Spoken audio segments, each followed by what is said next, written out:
거룩한 주일, 하나님 앞에서 신령과 진정으로 예배드리시는 우리 모든 성도님들께 하나님의 놀라운 은혜와 축복이 임하기를 간절히 소망합니다.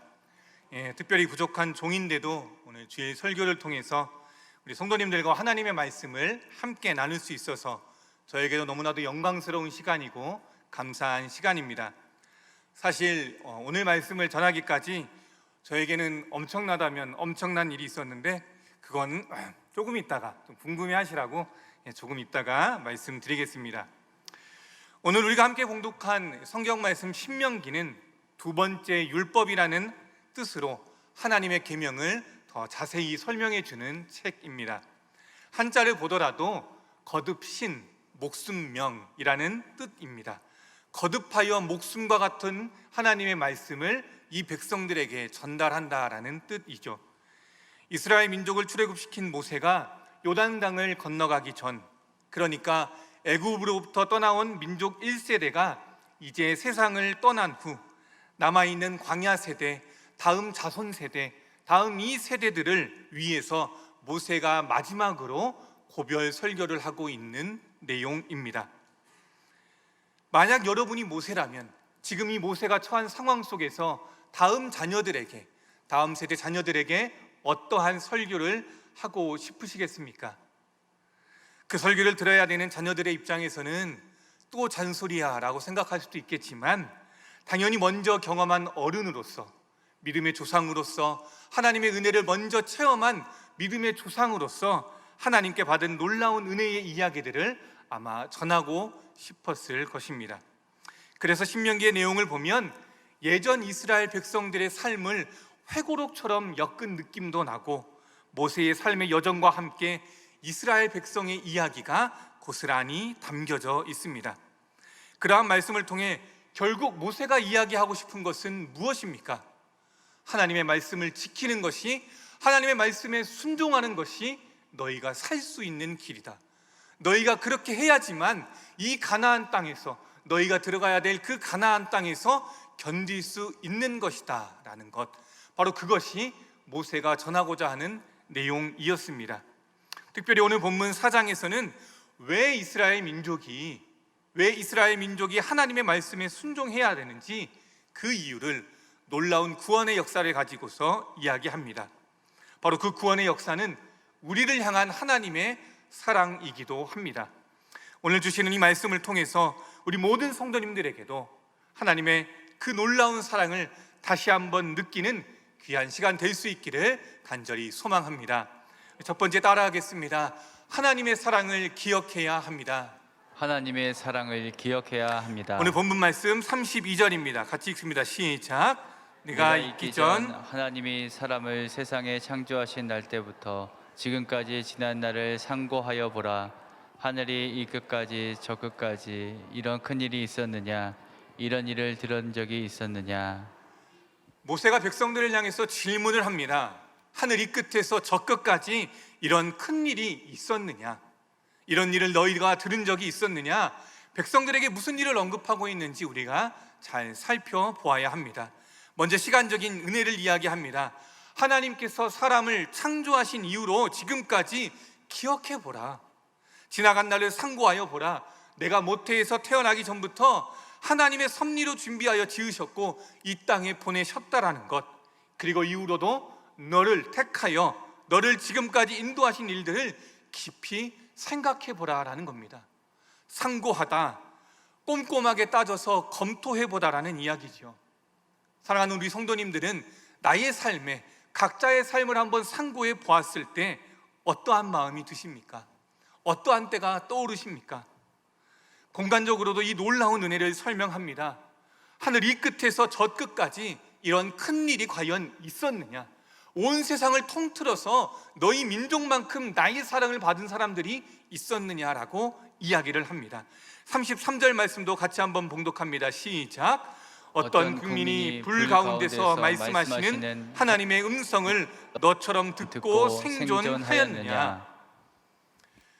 우주에서 지구를 보고 난 후에 일어나는 가치관의 변화를 조망 효과라고 합니다. 오버뷰 이펙트라는 이 단어인데요, 어떠한 말이냐면 일상적으로 본인이 살던 지구에서는 결코 볼 수 없었던 이 장면을 지구를 떠나 저 멀리 우주에서 지구를 바라보았을 때에는 내가 가졌던 생각, 내가 가졌던 가치관들이 변한다라는 뜻입니다. 먹고 자고 일하고 여러 사람들이랑 부대끼며 살아가는 그 평범한 일상이 거리를 멀리 두고 바라보니 다르게 보인다라는 것이죠. 거리를 둔다, 이 말은 오늘 말씀에서 상고하다, 깊이 묵상하다라는 것과 비슷한 개념이다라고 생각을 합니다. 무슨 일이든지 나의 일상과는 적당히 거리를 두고 본질이 보이고 이전에는 미처 하지 못했던 그러한 생각들이 보일 수 있는 바로 그러한 때가 지금 우리에게 필요한 것 같다라는 생각을 합니다. 사실 생각보다 사람들은 하나님의 관계 속에서 깊이 묵상하지 않는 경우가 많습니다.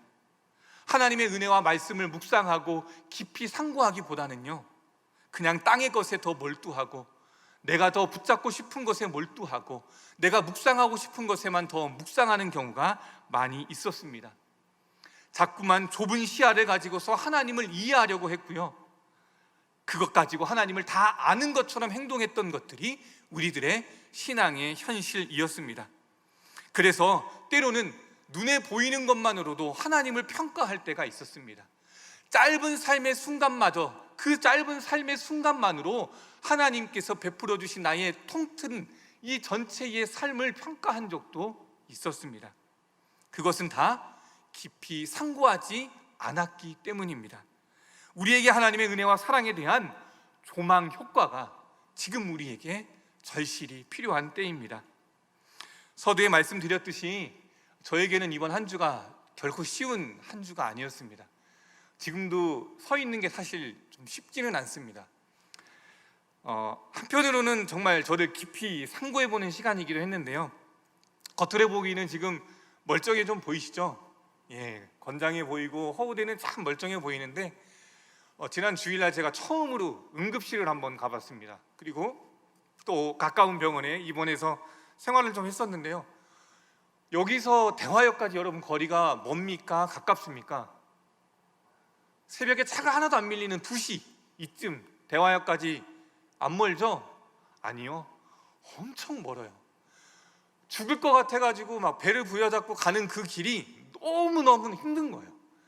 다행히 막 제가 생각했던 그런 아주 큰 그런 증상은 아닌 것 같아서 응급실에서 이렇게 좀 몇 가지 검사만 하고 퇴원을 하고 다음날 도저히 안 될 것 같아서 가까운 병원에 갔습니다. 갔더니 입원을 해서 좀 치료하면 좋겠다.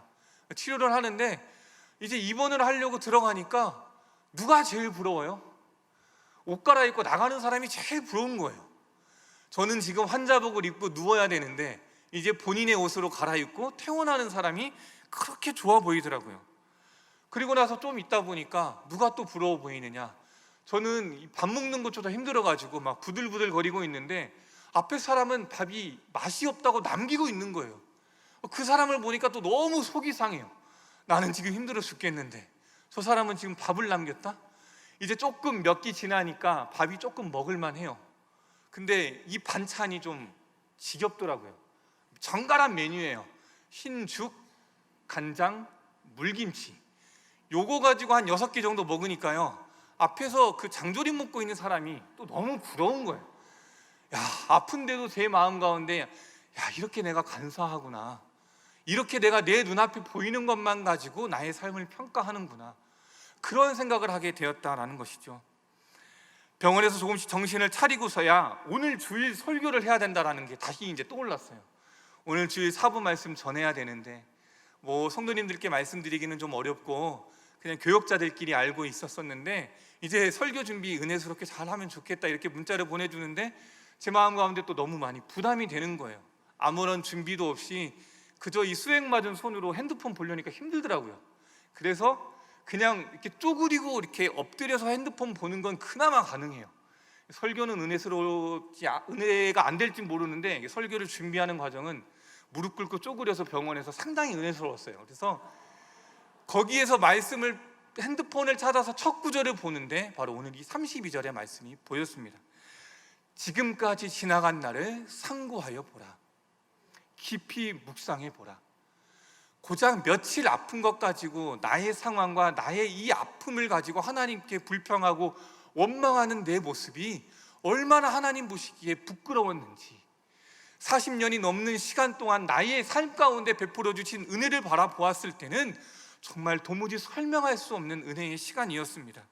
그러나 당장의 아픔과 현실에 매여서 남의 모습만 바라보면서 부러워하기만 했던 간사하고 나약한 저의 모습이 보였다라는 것이죠. 아, 사람이 이렇구나.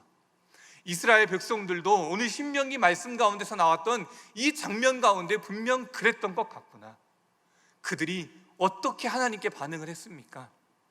사랑하는 성도 여러분, 모세가 백성들을 향해 질문하고 있는 근본적인 내용이 무엇입니까? 바로 하나님의 놀라운 사랑입니다. 34절 말씀을 같이 한번 봉독합니다. 어떤 신이 와서 시험과 이적과 기사와 전쟁과 강한 손과 편팔과 크게 두려운 일을 한 민족을 다른 민족에게서 인도하여 낸 일이 있느냐?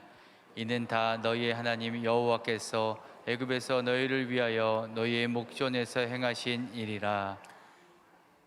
이는 다 너희 하나님 여호와께서 애굽에서 너희를 위하여 너희의 목전에서 행하신 일이라. 이 모든 것이 너희를 사랑했기 때문이다라는 사실을 우리가 기억해야 합니다. 잊지 않아야 합니다. 살다 보면 잊혀지는 기억도 있고 잊어야 할 기억도 있지만 우리가 결코 잊지 말아야 할 것은 하나님께서 우리를 사랑하신다는 사실입니다. 두 번째입니다. 같이 따라하시죠. 하나님의 사랑을 의심하지 않아야 합니다. 하나님의 사랑을 의심하지 않아야 합니다. 이스라엘 백성은 430년 동안 애굽에서 종살이를 했습니다. 이런 사람들 구원하는 것 쉽지 않습니다. 이미 너무 익숙해져 있기 때문입니다. 그러나 이 모든 것 또한 하나님께서 주관하여 행하셨습니다. 백성들은 그저 애굽에서 나오기만 하면 됩니다. 의심할 여지 없이 하나님이기 때문에 그저 하나님만 믿고 따르면 됩니다. 오늘 35절, 37절 말씀도 같이 봉독합니다. 이것을 내게 나타내심은 여호와는 하나님이시요 그 외에는 다른 신이 없음을 내게 알게 하려 하심이니라. 여호와께서 내 조상들을 사랑하신 거로 그 후손인 너를 택하시고 큰 권능으로 친히 인도하여 애굽에서 나오게 하시며. 이렇게 놀라운 구원의 역사가 있었음에도 불구하고 이스라엘 민족들은 이 하나님의 사랑을 쉽게 받아들이지 않았습니다. 의심하였습니다. 왜 그랬을까요? 출애굽한 다음 그들이 밟았던 땅이 바로 가나안이 아니라 광야에서의 시간이 있었기 때문입니다. 그들에게 광야에서의 시간이 주어졌기 때문입니다. 하나님께서는 그들에게 내가 너희와 조금 더 친밀해지고 너희가 나와 조금 더 가까워지고 나만 의지할 수 있는 훈련의 시간이라고 해서 그 광야의 시간을 허락했던 것인데, 백성들은 그 일로 말미암아 하나님을 의심하게 되었다라는 것이죠. 자유가 없던 노예의 시절을 보냈던 애굽에서 이제 벗어났으니 조금은 더 평안할 것이라고, 조금은 더 풍족할 것이라고, 조금은 더 풍요로운 생활을 할 것이다라고 생각을 했는데, 이들이 처한 현실이 광야이다 보니까 이들이 너무나도 못마땅한 거예요. 그래서 어떻게 이들이 반응을 합니까? 먹을 것이 더 없고 생활은 더 불편해졌고 정착하지 못하는, 아니 정착할 수 없는 그 광야에서의 시간, 그들이 그 가운데서 하나님께 어떻게 반응했느냐? 후회하고 불평하고 원망하는 반응뿐이었습니다. 물이 없다, 먹을 것이 없다, 우리가 가는 길이 고단하다. 그래서 그때마다 하나님께서는 또 어떻게 해주십니까? 물을 내어주시고 먹을 것을 하늘에서 내려주시고 가는 길마다 구름기둥, 불기둥으로 그들을 인도해 주셨습니다. 그럼에도 불구하고 이 백성들의 입에서는 이러한 얘기만 나오는 거예요. 노예로 살아도 좋으니 애굽으로 돌아가자. 하나님 입장에서는 이거 얼마나 속 터지는 이야기입니까? 이렇게라도 해서 너희와 가까워지려고 하는데 백성들의 입에서는 예전도 좋으니 애굽으로라도 갔으면 좋겠습니다. 가슴 아프지 않습니까? 그런 우여곡절 끝에 결국 가데스 바네아라는 곳에 도착하여 드디어 가나안 땅을 정탐하게 됩니다. 12명의 정탐꾼을 보내었습니다. 그런데 그들이 들었던 소식, 얼마나 청천벽력과 같은 소식인지 모릅니다. 10명의 정탐꾼들이 어떻게 보고를 합니까? 우리는 도저히 그 백성에게로 갈 수가 없다. 그들을 이길 수 없다. 그들은 우리보다 훨씬 더 강하다. 우리는 잘못된 길을 가고 있다. 이런 부정적인 보고를 합니다. 그리고 그 일로 말미암아 하나님을 의심하는, 하나님의 계획을 의심하는 이 일로 말미암아 바로 하나님께서도 그들에게 40년이라는 더 긴 광야에서의 시간을 허락하셨습니다. 사랑하는 성도 여러분, 사실 우리도 똑같습니다. 하나님을 사랑한다라고 하지만 그 사랑을 의심할 때가 너무나도 많이 있습니다. 특히 어떠한 때에 그렇습니까? 나에게 광야의 시간이 주어졌을 때, 고난과 역경, 바로 광야의 시간이 허락될 때 우리는 너무나도 당연스럽게, 자연스럽게 하나님을 의심합니다. 이스라엘 백성들이 동의할지는 모르겠지만요, 그들에게 있어서 가장 거룩하고 가장 제일 좋았던 시간은 아마 광야에서의 시간이었을 것입니다. 진정으로 젖과 꿀이 흐르는 땅은 가나안이라기보다는 그들에게는 광야였을지도 모릅니다. 왜냐하면 광야에서는 하나님만 바라보고 하나님만 의지할 수 있는 곳이었기 때문입니다. 잘 아시는 대로 내일은 광복 77주년입니다. 그리고 오늘 그것을 기념하여 저희 교회는 광복 기념주일로 보내고 있습니다. 어떻게 보면 우리 민족, 이스라엘 민족과 참으로 닮고 비슷한 것들이 많이 있습니다. 예수 그리스도의 복음을 받아들이며 하나님께서 우리나라를 얼마나 사랑하시는지 우리는 몸소 체험하며 살아가고 있습니다. 국권을 빼앗기고 종살이 하던 우리들의 조상들을 사랑하셔서 그 목에 얹혀있던 그 멍에를 깨뜨려 주셨고 이방인들의 모든 압제 속에서 풀어주셨습니다. 나라의 여러 어려움과 고난 속에서도 권능의 손으로 우리를 인도해 주셨고 어려운 고비를 만날 때마다 이기고 승리케 해 주셨습니다. 그래서 오늘 우리가 누리고 있는 이 풍족하고 풍요로운 생활, 이것은 하나님께서 베풀어 주시는 은혜임을 우리가 고백할 수밖에 없습니다. 그런데 그렇다면 앞으로는 어떠한 고난도 우리에게 닥치지 않을까요? 아니요. 지금 겪고 있는 고난도, 또 많은 성도님들이 겪고 있는 여러 고난도 계속해서 우리에게 또한 반복적으로 다가올 것입니다. 그때마다 하나님을 원망하시겠습니까? 그때마다 하나님 또 저한테 왜 이러십니까? 라고 하나님의 사랑을 의심하시겠습니까? 그렇지 않습니다. 지금도 고난과 시련, 역경의 시간을 보내는 백성들이 너무나도 많지만 그때마다 우리는 하나님의 사랑을 더 확신해야 합니다. 로마서 8장 38절과 39절입니다. 같이 읽습니다. 시작. 내가 확신하노니 사망이나 생명이나 천사들이나 권세자들이나 현재일이나 장래인이나 능력이나 높음이나 깊음이나 다른 어떤 피조물이라도 우리를 우리 주 그리스도 예수 안에 있는 하나님의 사랑에서 끊을 수 없으리라. 아멘.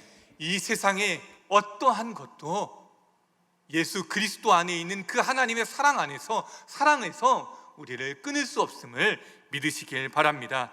진정한 성도라면, 진정한 주의 자녀라면 고난 속에서도 도리어 하나님과 친밀한 교제를 나눌 수 있습니다. 썩어질 것, 하나님께서 원하시지 않는 것과 친밀하게 지내려 하지 마시고 진정으로 친밀하게 교제해야 할, 깊이 상고해야 할 하나님의 은혜와 하나님의 사랑을 우리가 마음껏 누리시고 의심하지 않는 우리 모두가 되기를 소망합니다.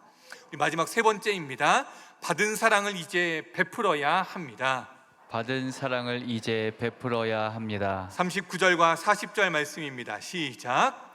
그런즉 너는 오늘 위로 하늘에서 아래로 땅에 오직 여호와는 하나님이시요 다른 신이 없는 줄을 알라 명심하고 오늘 내가 내게 명령하는 여호와의 규례와 명령을 지키라.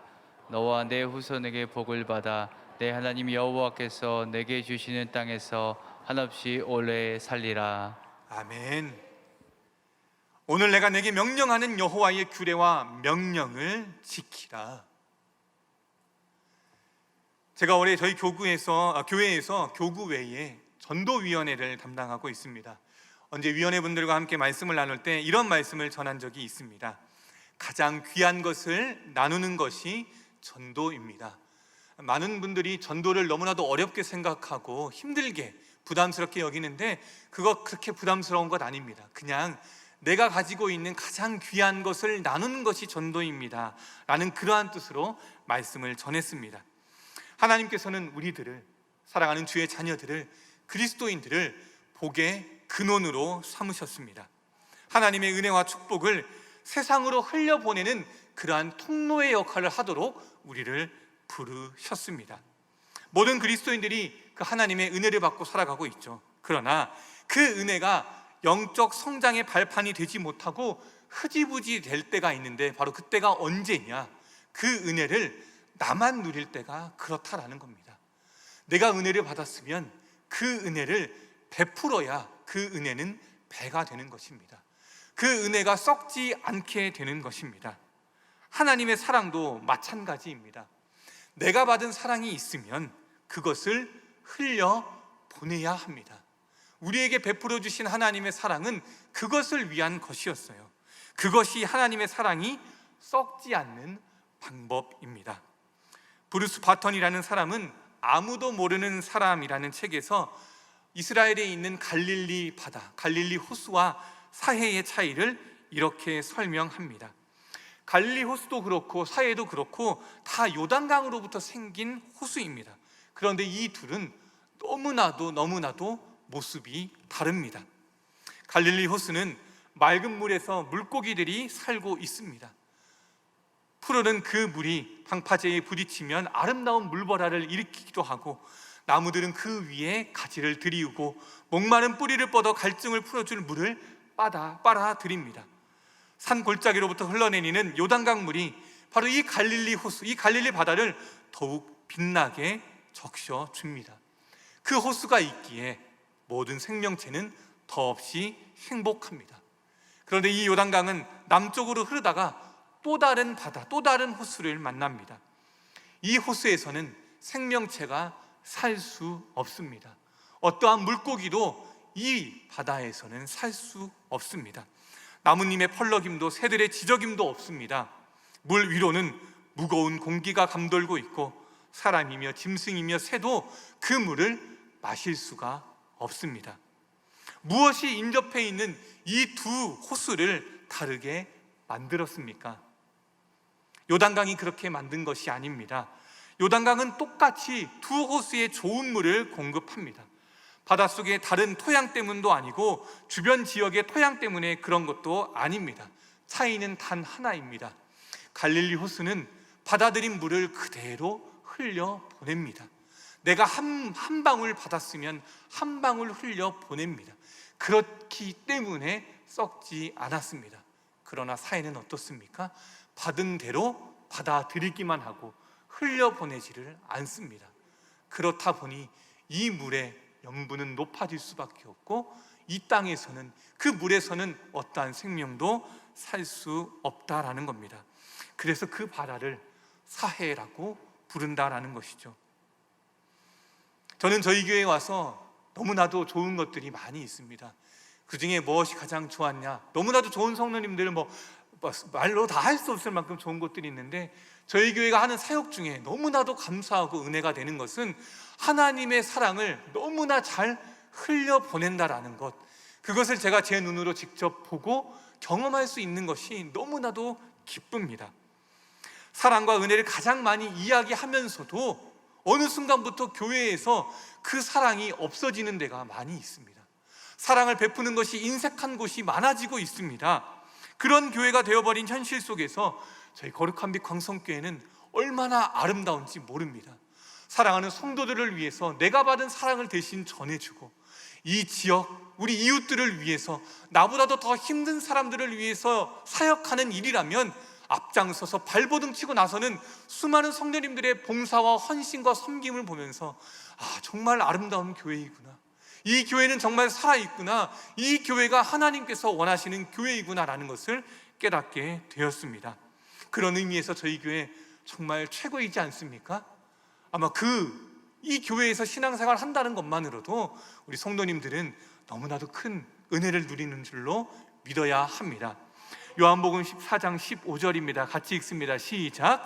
너희가 나를 사랑하면 나의 계명을 지키리라. 예수님께서 제자들과 마지막 만찬에 가지시고 부탁한 말씀입니다. 너희가 정말 나를 사랑하거든 나의 계명을 지켜라. 여러분, 하나님의 사랑을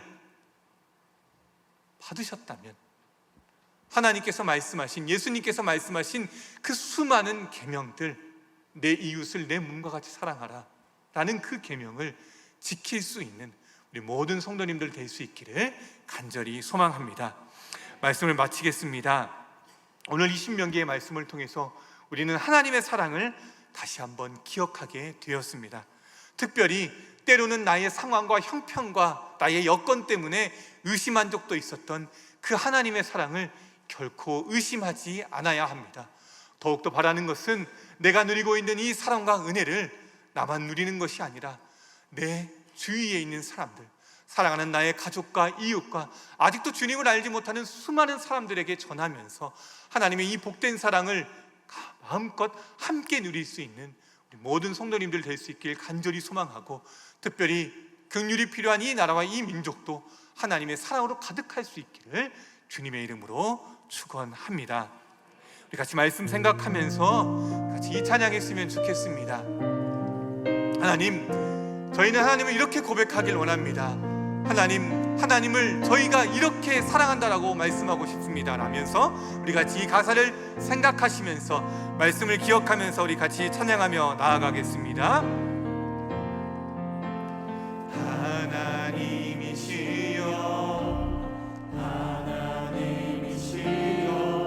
주는 나의 하나님이시로 나의 몸과 마음 주를 갈망하며 이제 내가 주께 고백하는 말. 여호와는 나의 힘입니다. 여호와는 나의 구원이십니다. 여호와는 나의 구원이시니 내가 누구를 두려워하리요. 여호와는 생명의 피난처시니 주의 인자가 생명보다 나음으로 내 입술이 여호와를 찬양하리. 내 평생에 주를 찬양하며 주의 이름으로 내 손 들길 원합니다.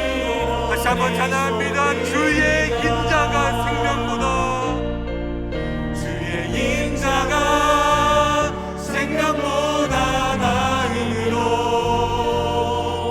내 입술이 여호와를 찬양하리. 내 평생에 주를 찬양하며 주의 이름으로 내 손 들리라. 이 시간에는 짧지만 우리 한 가지 기도 제목을 가지고 함께 기도하길 원합니다. 하나님, 오늘 이 찬양의 가사처럼 우리가 내 평생에 주를 찬양하며 주의 이름으로 우리의 손을 들며 주님께로 나아가길 원합니다. 나에게 베풀어 주신 하나님의 사랑을 기억하며 결코 의심하지 않으며 내가 받은 이 사랑을 내가 만나는 이 수많은 사람들에게 전하는 주님의 자녀로 살게 해 주옵소서라며 이 시간 함께 기도하며 우리 나아가겠습니다. 함께 기도합니다. 하나님께서 베풀어 주신 그 사랑을 저희들 기억하시게 도와주시옵소서. 하나님, 아버지 생명보다 나는 우리 입술이 오ral 찬양하면서 내 평생의 주님을 바라보는 시간 수 있도록 도와주시옵소서. 하나님, 이 모든 순간들이 오직 하나님과 함께하는 시간 될 수 있도록 도와주시옵소서. 내 평생에 주를 찬양하며 주의 이름으로 내 손 들리라. 사랑의 하나님, 하나님은 나의 힘이시고 나의 구원이신 줄을 믿습니다. 그러나 세상을 살아가면서도 어떤 그러한 일들이 많았는지 두려워하는 것들이, 걱정하는 것들이 참으로 많았습니다. 그러나 하나님, 생명의 피난처 되신 하나님만을 바라보며 하나님께서 베풀어 주신 그 사랑을 기억하며 살아갈 때에 저희들이 힘과 능력을 더하여 주시옵소서. 그리하여서 주의 인자가 생명보다 나음으로 우리의 입술이 늘 하나님을 찬양하며 하나님을 깊이 상고하며 하나님과 친밀하게 지내는 사랑하는 우리 모든 거룩한 빛 광성교회의 성도님들 될 수 있도록 주님 축복하여 주시옵소서. 예수님의 이름으로 기도드립니다. 아멘. 지금은 우리 주 예수 그리스도의 은혜와 하나님 아버지의 무한하신 사랑하심과 성령님의 감동감화 교통 충만하심이 하나님의 사랑을 기억하며 그 받은 사랑을 이제 모두에게 흘려보내기를 원하는, 또한 그렇게 다짐하는 우리 거룩한 빛 광성교회의 모든 성도님들과 또한 그 가족, 또한 이 나라와 이 민족 위에 영원토록 함께 하시기를 간절히 축원하옵나이다. 아멘.